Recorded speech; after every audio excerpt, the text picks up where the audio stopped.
ஒருவன் சேமிக்கும் பணம் ஒரு நாள் முதலீடாகும். அதுபோல் மனிதன் இன்பத்தை அனுபவிக்காமல் சேமிக்க வேண்டும்.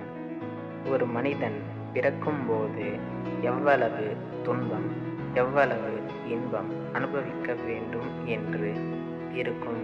ஒரு சிலர் முதலில் இன்பத்தை அனுபவித்து கழித்துவிட்டு வாழ்நாள் முழுவதும் துன்பப்படுகின்றனர். சிலர் மட்டுமே துன்பத்தை முதலில் அனுபவித்து கழித்து விடுகின்றனர். இன்பத்தை அனுபவிக்காமல் சேமித்து வைக்கின்றனர். இன்பத்தை அனுபவிக்காமல் சேமித்து வைத்தவருக்கு ஒரு நாள் அது பெரிய இன்பமாக கிடைக்கும். அதுதான் திடீர் அதிர்ஷ்டம். பணத்தை சிக்கனமாக செலவு செய்து சேமித்தவருக்கு மிகப்பெரிய முதலீடும், இன்பத்தை அனுபவிக்காமல் சேமித்தவருக்கு திடீர் அதிர்ஷ்டமும் கிடைக்கும். தமிழ் மக்களுக்கு நன்றி.